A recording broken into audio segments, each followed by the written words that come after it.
I set out to scratch that action RPG itch by playing and reviewing 6 more Diablo-like games. Some were highly requested by you guys, and others have barely been out for a few weeks. Oh, and there's even this one indie game that completely took me off guard. So sit back, relax, and let's get into it. Achilles, Legends Untold. Prepare for a legendary action RPG with intense Souls-like combat. Alright, already sounds pretty interesting. Action RPG, Souls-like mythology. 864 mostly positive reviews. Alright, let's go. Now what I liked about the combat is you start off with this shield throw. It doesn't pierce enemies, but it does do damage on the way back. And it's actually quite realistic. It'll only do a small amount of damage to, for example, scorpions because they have an exoskeleton. Makes sense, right? If you make a mistake in this game, you will very quickly die. It also has enemy collision, which is kind of an odd thing with ARPGs. Now, just like your shield throw, you have a kick ability. The idea is that you use it for crowd control. I ended up using it just for pure entertainment.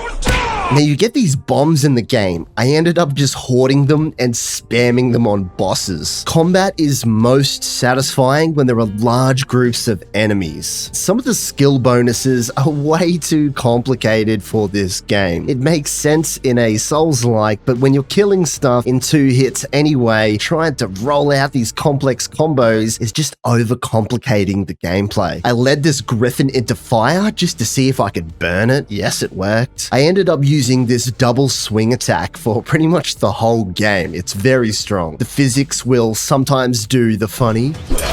You just vanished, dude. Now, waypoints work the same as bonfires. It's where you get your health back and items get replenished, but it's also the only place that you can upgrade your skills. Now, for a Souls-like, Achilles is very generous with the potions. A lot of the tension is lost because of this. You will level up very consistently as well. If you play a lot of ARPGs, you'll like the itemization. It's very familiar. Weapon damage, crit chance, crit damage. Achilles did that thing where every item that drops uses the same pouch icon on the ground. You can't really tell what weapon is what. But on the other hand, when you go into the inventory and look at some of the weapons, the art looks awesome. Now, what I really enjoyed is you can level up your weapons. I see this feature in a lot of ARPGs. It was really well presented in Achilles. You can see the diamonds on the weapon. What's great about it is you can upgrade 15 times. So it really does feel like it makes a meaningful difference. Occasionally there are civilians in the game.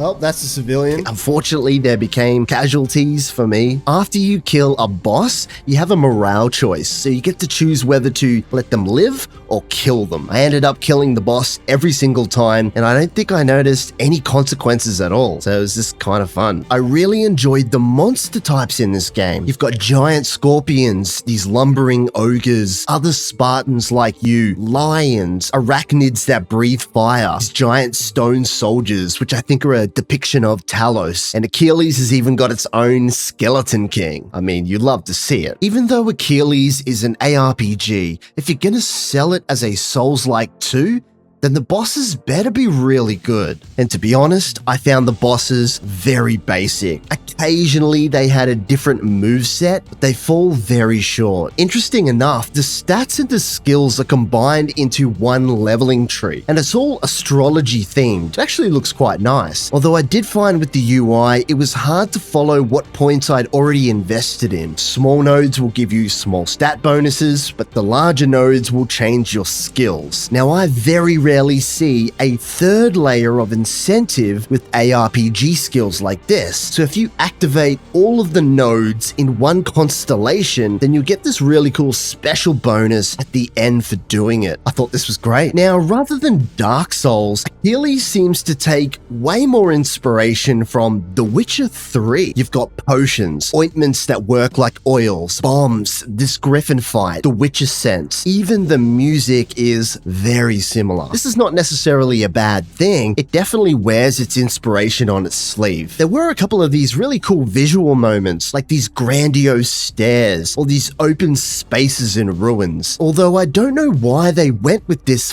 filter effect over everything, maybe to look like the 300 movie, but it completely blows out the lighting. This is a pretty good example. If you look at the fire and the lighting, I mean, it's like I can't even see what that is. Textures are also very low quality. There's no way these textures are high definition. Everything is on Epic. This game came out 6 weeks ago. Regarding the graphics, it doesn't really cut it. The voice acting is not great either. These luminous circles are quite useful. Or maybe even the editing of it. It has the most insanely long moments of dead space. Brawler, Grease has enough of them already. How am I supposed to prove that? In an old temple. Oh god, dude. Fighting Andariel in Diablo 2 or the Butcher in Diablo 1 for the first time is exciting. Achilles just doesn't have those moments. Review time. A Diablo Souls-like game sounds like a really good idea, and I've played games that have done it successfully, but this is not it. When you lose the verticality from a third-person view, it's pretty hard to make it work. Would I recommend Achilles? I gave Achilles a really good go, but I just struggled to connect with this game. Although I will say you might find some fun for a few hours if the game goes on sale. I am still glad that I checked it out though, for whatever that's worth. So no, I cannot wholeheartedly recommend Achilles. Sands of Aura. Sands of Aura is an open world action adventure with a fantasy setting of a realm in its twilight, a world buried beneath a sea of sand. Sounds pretty interesting. Action RPG, Souls-like, dungeon crawler, RPG, 375 mostly positive reviews. So this game was also requested by Peter, who commented in on the last video. I hope one of those reviews are yours. Let's check it out. Sands of Aura has a really old school way of doing skills that somehow still feels fresh. So you find these books and you can see it in this horizontal layout in the top right here. Now each book will teach you an element. Then you can assign an element to your attack, block, or dodge, or all three of them at the same time. And it changes how all of the combat works completely. If you attach fire to your attack, well, you now do this big fire AoE. On dodge, it'll leave behind a firewall for your enemies to walk into. And you can swap this at any time, mix and match. I love the flexibility with this. You never feel trapped. I think it's a fun way of doing skills without like a skill tree. So you upgrade your character by finding these talismans that are hidden around the game. There's like 30 of them. For example, one of them might give you 10% movement speed or whatever. I do also like that you can see all of them before you've unlocked them, so you can plan ahead. Now the focus on Sands of Aura is not really around the items. It's more about the way that you play. Okay, it's got the Souls-like tag as well. So item stats are very basic, but it does have its own set items and stuff like that as well. There's enough there to play around with and enjoy. I can't stress it enough how well the bosses are designed. Now with combat being the most important part, rather than a parry, you have a bubble that works the same. So usually with a perfect parry, you'll knock an enemy off guard. Well, if you do a perfect parry in this game, you will stun the enemies for a very generous amount of time. I found this old church, and to call this boss hard would be an understatement. You know you're leaning into boss difficulty when you just have to stop playing the game to shadow box an invisible enemy in real life. I spent so long on this boss that in real life, I found the high ground and angrily stared at the wall. Don't worry, I got him in the end though. Oh my god, finally. Physics did the funny again in this game. Bad direction. It's always fun to see. I really appreciate that the game took the effort with cutscenes and the presentation of the story. When you're traveling to a new zone, Sands of Aura has this really cool open world. It reminds me of Dune. Again, with another reference here, while you're traveling these dunes, you get this really cool airship that looks like it came straight out of a Final Fantasy game. Review time. Sands of Aura had this huge running start. Difficult content is very rewarding, but only when it's in the player's control. The camera sometimes made combat feel like guesswork. Off-screen poison darts feel cheap. This one enemy would surround himself in poison, making it impossible to fight, while also shooting more heat-seeking poison darts. The shield has a very long animation time, making me feel like I had no control over the parries, which is such an essential part of the combat. The open world is a maze with no mini-map, but the worst feature was having to walk through 2 loading screens just to fight one boss. These bosses are going to take you 20 to 50 attempts. A checkpoint was desperately needed to not waste the player's time. Would I recommend this game? The game's getting frequent updates. Hopefully they might have fixed a lot of these things. Surprisingly, despite all my criticism, I would recommend Sands of Aura because everything else is great. Hunt the Night. Plunge into a retro-style action-adventure game. Action RPG, dark fantasy, pixel graphics, 2D. 273 mostly positive reviews. Alright, let's go.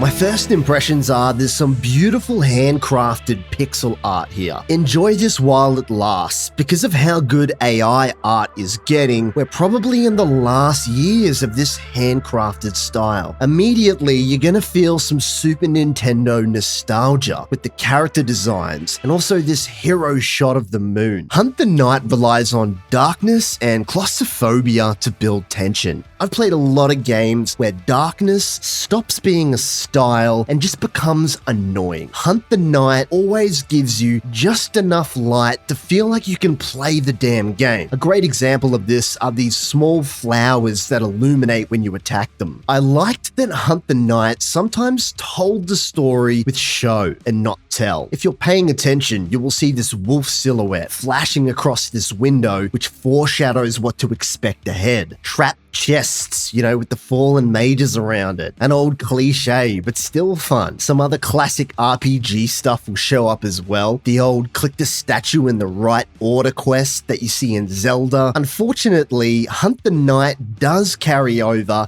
decade-old problems from the Super Nintendo and Sega games. Monsters appearing as soon as you walk through a door, very tight area design to chip away at your health. This stuff was left behind a very long time ago for a good reason. All the stuff that was originally designed for you to put more quarters in old arcades, or back in the days you might remember when we rented video games. They needed the games to be hard enough that you couldn't beat the game in a week, so you would buy it, but still easy enough that you would still want to play it. So to see these decade-old problems show up in this game, this is not real difficulty. It just shows a lack of understanding of why these mechanics existed in the first place that are better left behind in the decades that they came from. Now, on the other hand though, some of the challenges when done right really works in this game, like shooting these red blobs that form platforms that makes the level traversal interesting. Even the invisible enemies, which are quite annoying, are still kind of okay. It actually reminded me a lot of the Hidden from Diablo 1. You get this mechanic where you can send out your ghost. This allows you to cross poisonous water. You can later see this in action here with this little puzzle where you have to pull this lever and you only have a limited amount of time to get to the door before it closes. Just some really old school fun. Now, instead of mini bosses, it's another game that uses a lazy waves mode. I'd rather play nothing at all than sit through another one of these combat interactions in any game, by the way. Hunt the Night has a simple but pretty fun item system. So you'll find these dark powers, which are your main skills. You'll also find moonstones, which act as a small buff, kind of like a charm. It might give you, for example, plus 30 health. But the weapons are the funnest part of this game. I found these gloves called the Lacerators, which replaced a saber. I say gloves, but it's a weapon. They're kind of like claws. Now, every weapon is fully animated, which is a really nice touch. Each one has its own style. Now, you also have ranged items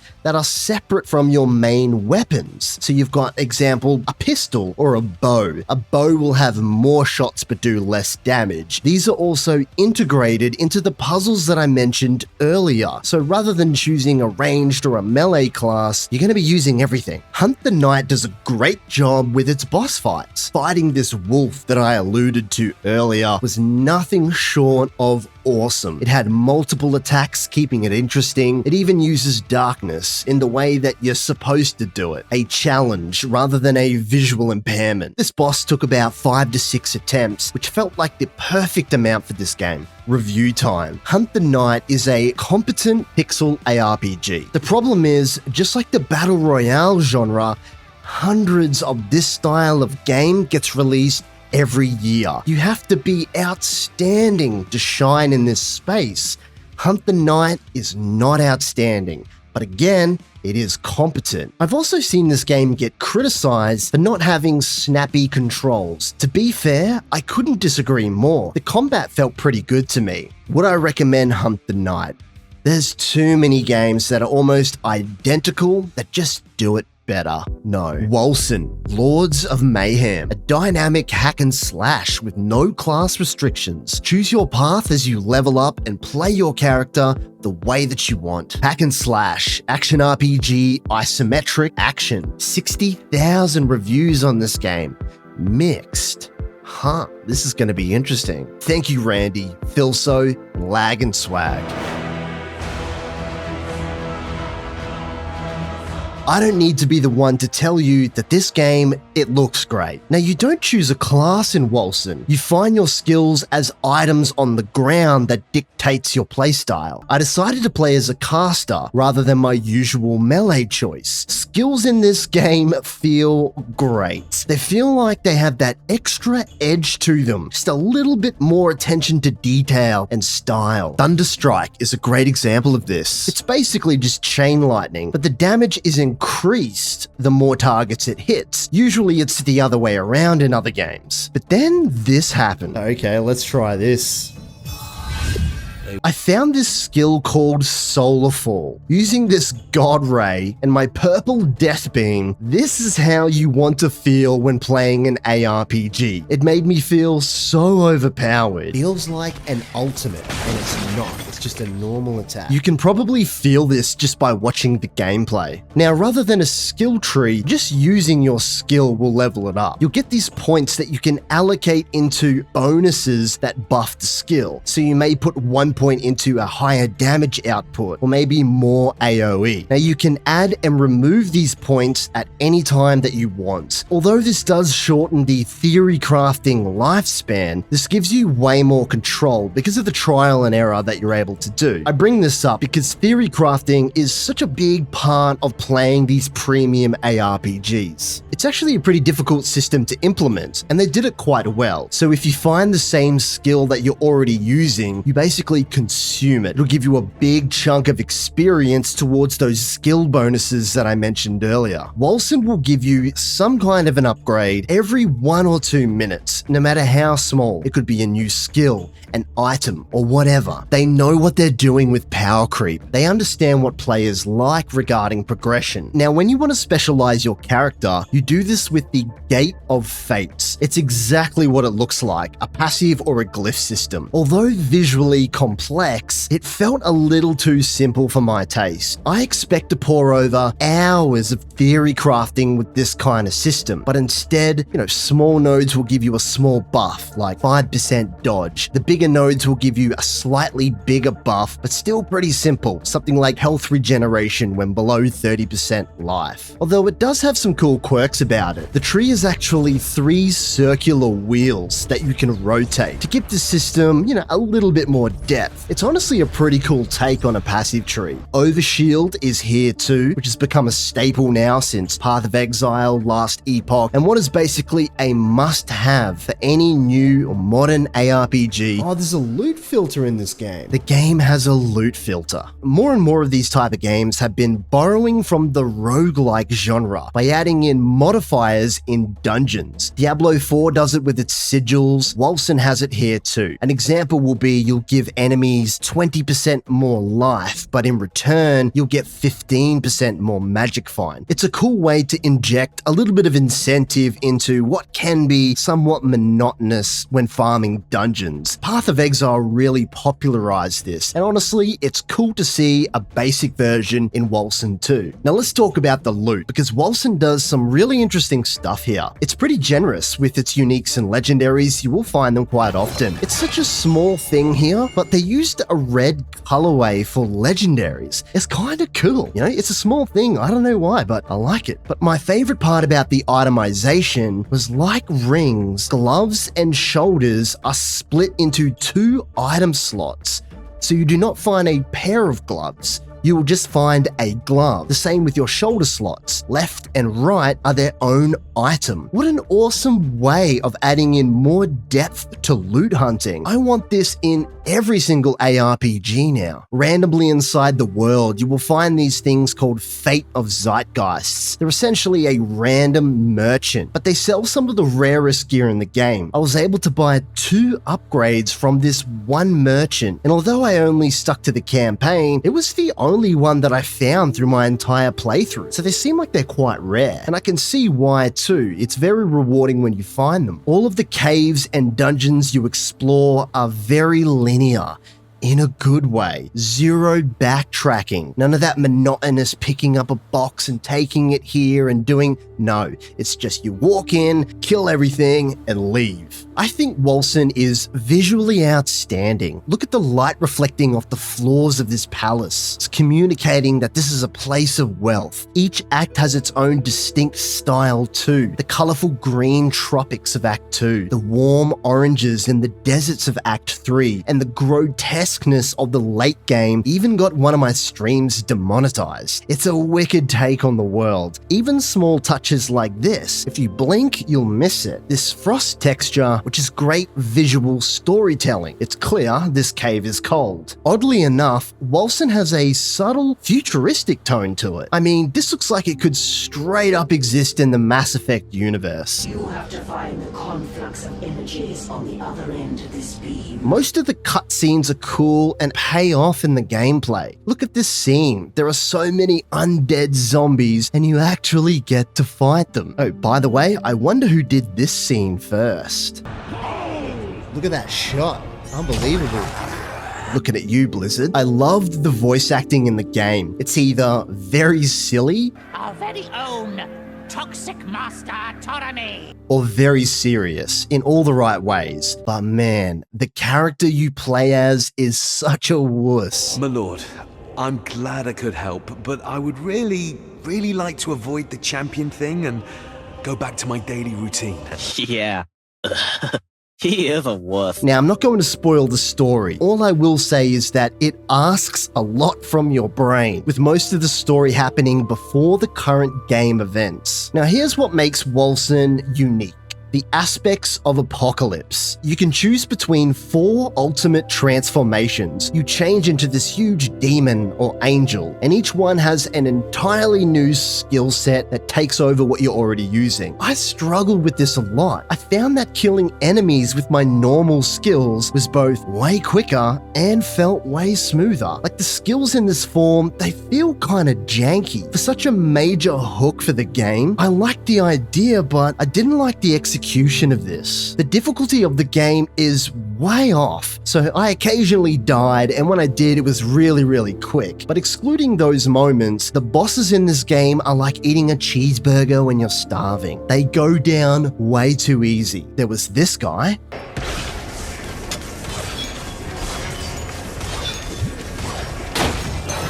Who's the alpha now? Wait a minute, that was him? You've got this dude. Yeah, alright, it's laser beam time. Dude, this laser beam. And this boss here. This was the first boss. I got to see an actual boss mechanic before it died. This boss died before it could even finish its dialogue. Is nothing but a bird. Together Dude, these bosses, even this one that had 3 phases, was an absolute pushover. Every boss is like this. Where's the rest?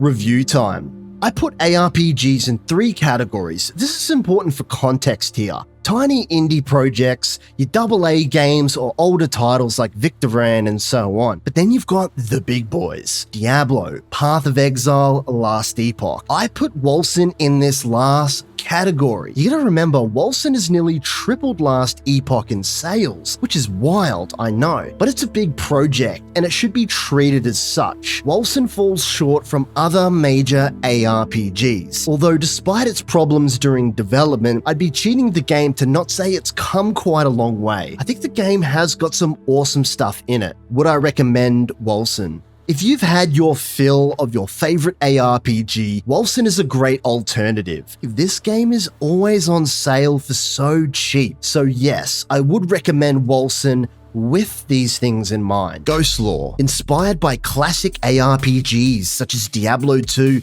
and Titan Quest. Loot, action RPG, hack and slash. 496 very positive reviews. Pretty good score here. All right, let's check it out. This was also requested by Nick. Thank you. When it comes to first impressions, Ghostlore looks really rough. The art style is charming, but the UI looks very amateur. But first impressions are very deceptive. My first impressions have never been more off with a game, and we'll talk about more of that soon. Ghostlore has 6 classes. I went with the Sentinel, which is basically a druid and an archer as one thing. I love how this game does skills. So Ghostlore uses this tile system for your powers. It's surprisingly simple. You put your skills here on the left into the right grid, and they automatically equip. So stick with me on this. Now, the way that you customize your build, you have all these modifiers here. And if you want more skill damage, well, then you put in the skill tile. So if you want more minion damage, well, there's a minion tile for that. And as you level, more spaces unlock, allowing you to add more. But the most exciting part about the game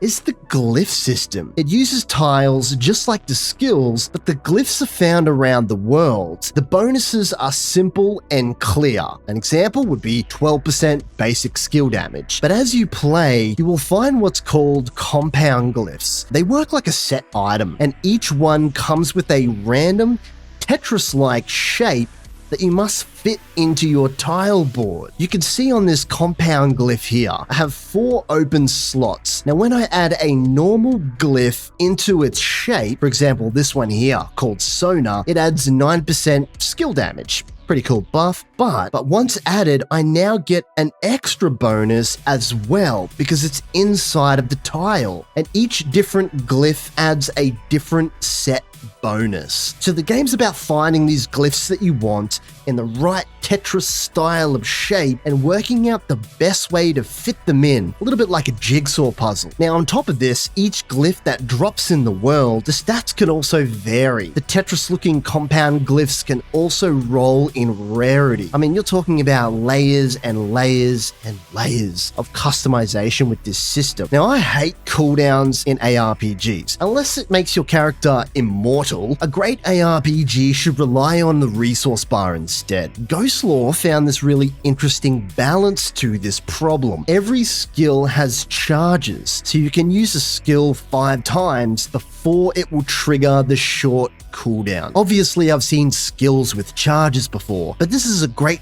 balance between both cooldowns and that system. Now, playing as the Sentinel class, I used this Raven skill throughout my playthrough. Once you hit level 15, you need to choose a secondary class. This will give you access to new skills and modifiers on your board. My favorite part about this was when I chose the Exorcist as my second class, if I placed 2 very specific skills next to each other, it changed how the entire skill worked. So instead of ravens, I now had doves that also had healing properties. All of the items are just a little bit different, and it's a bit of a theme with this game. Instead of a wand, you get a talisman that shoots out these spirit seals that kind of look like playing cards. Instead of a big helm, you get a straw hat.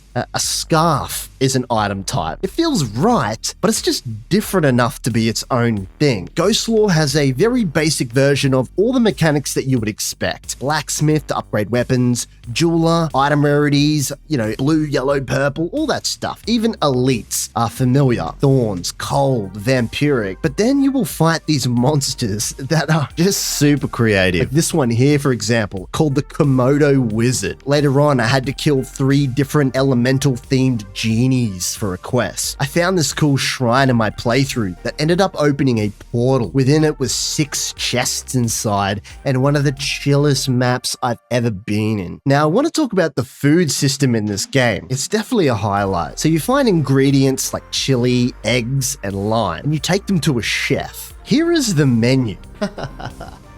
Okay, we got the lime, we need prawn. They use these real-life photos of entire meals, and then the chef will make it for you. So you equip them, and they'll give you a character bonus, like extra experience or skill damage. Remember earlier I spoke about the poor first impressions that Ghostlore gave me, and how I was wrong. This is why. A lot of indie games will use pixel art specifically inspired by early Nintendo. This is the first game I've ever played that has a 90s retro art style that's not inspired by Nintendo, but the PC games, and more specifically, the software of that era. With this in mind, everything starts to make sense. The retro white italic font squished into the top left side of the menu, the big X icons to close, even the skills and tile system are basically program icons. Even the intentionally low resolution meal photos we just looked at are reminiscent of having internet speeds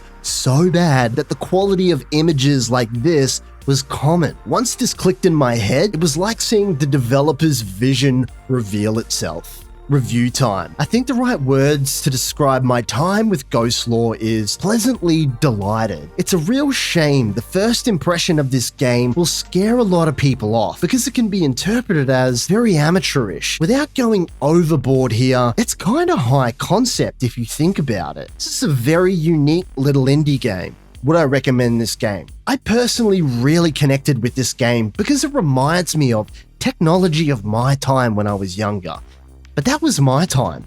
I can see a lot of people just thinking the game looks dumb without understanding its style. If you're like me, then yes, I would recommend this game, but Ghostlore's appeal is definitely not for everyone. Svarog's Dream. Awaken as a soul from the underworld. RPG, choices matter, open world, CRPG. 193 very positive reviews. Alright, Svarog's Dream. Let's go. My first impression is the game's definitely got a medieval vibe, which I'm all about. Now, I ended up going with the Druid class again with this game. Stats are automatically allocated. This is a trend that I'm seeing more and more with ARPGs. You basically never have to worry about that stuff. Cool little quirk too, off the get-go. I don't think I've ever seen a white inventory before. Svarog's Dream is a true open world. I would say the world's medium in size. Now, the game does not drop in hordes of demons from hell that we're used to from other titles. It's way more traditional RPG. Boars, skeletons, giant snakes, this troll that needed gold across the bridge, and even Ents. It was cool to see legendary items change how skills work directly. I'm not always a big fan of this. You don't usually see this in a lot of smaller titles. This is one of those games where you're picking up everything. Luckily, items only take up 1 slot in your inventory, thank goodness. You'll also find bags that work as an entire inventory slot as well. And the bags have their own stats too. I'm mentioning this because we are getting less and less space in our inventory in these games so they can be monetized. That is not the case with Svarog's Dream. What I thought was really interesting was the way the game handles traversal in the open world. So instead of getting a mount that you jump on and ride, you find these talismans that take up your amulet slot, and it shapeshifts you, the player, into a deer with extra movement speed. It's a pretty cool idea, right? Crafting is a big part of what you'll be doing, gathering materials to upgrade your weapons, using different herb combinations to make your potions, and of course, food to keep your hunger meter full. The hunger system is very, very relaxed. It's not a must-have priority like survival games that give you that urgency or almost a little bit of anxiety while you're playing. You just never run out of food with this. It's more about just the fun. The more interesting part of this mechanic, though, is trying different herb and food combinations to discover new and more effective recipes. I had more fun doing this than everything else in Svarog's Dream. Day and night exists, and you'll be using your torch a lot. Although I found it annoying that you cannot use your torch during combat because it's considered its own weapon. So you kind of just find where enemies are in the darkness, weapon swap, and then fight them in pitch black. But anyway, I want to talk about how odd the death system is. So I fought this random golem in the world, and he ended up kicking my ass. Once you die, you get sent to purgatory, and here's where it gets odd. You have to possess a new person. I think there might be existing NPCs. You essentially have to choose a new specialization. Now you can continue to use the same class, but you're playing as a new character. You can go back and find all your old stuff, but the normal way of dying in ARPGs is fine. Losing your character kind of takes away a lot of the fun, of the dude you're playing. I really didn't like this. I found the quests really interesting because of the trippy and abstract story. Me and this blacksmith from town had to show this witch a mirror, and if she looks into the mirror, the witch will die. Anyway, I know. Stick with me on this. She ends up dying, and her brother and sister show up, and you're now introduced to the morale system. Now, you have to choose between letting this random NPC die by allowing the witches to eat his heart. I know, it's out there. But if you do allow them to kill this NPC that's with you, he's your friend, I'm going to get this awesome bonus. But it's done in this really surreal, offbeat way. It's definitely trippy. And the house is walking away. Running away. Svarog's Dream's got a lot of charm, but there are a lot of things that I really did not like that kind of robs the enjoyable parts. Like you automatically talk to NPCs when you move near them, or you just automatically steal items from the town, just being in the vicinity of it. This makes the NPCs freak out and you're forced to pay a fine. The open world has these massive cliff faces with far and too little ways to traverse through. So you find yourself walking forever just to get to another location. Honestly, guys, I hate talking about the negative things, especially when there's such a small project like this, but I'm just being honest here. By far, the worst part about this game is the movement. Man, the best way to explain it is the character moves the same way as a vehicle does in other games. So your guy kind of just floats over the world, and when you stop, it keeps moving from momentum. You kind of drift around when you turn. You also get stuck on objects. There was this one part of the game I had to walk up a spiraling staircase. My character just wouldn't do it. Come on, please walk up. Please walk up the stairs. Please. I later found out that if you click on the top of the stairs once, rather than holding down the mouse click like every other ARPG ever, your character will make his way up. On a more positive note though, excluding that last quest, most of the story and the quests are very enjoyable. Review time. Svarog's Dream felt like a clunky Unity game. I never give advice in this series. I'm gonna make an exception for just this one time. If you could run your own settlement, making the open world more of a survival, go out and collect stuff and come back, build your camp, build your farm, build your area, this game would be so much better than what it's trying to be, a big open RPG. Don't bother. Just make it a really cool little survival farming simulator. I'm not even a fan of that genre, but I could see it really working. I think I'm very fair with smaller games. While keeping this in mind, the movement in this game is enough to put me off, let alone all of the other issues it has. Would I recommend this game? I want to, but no. I can't wait to hear what requests you guys have next time. I've set up a playlist of all the other ARPGs I've done in this series. Definitely check it out. Subscribe and like the video. It really helps me out. See you guys.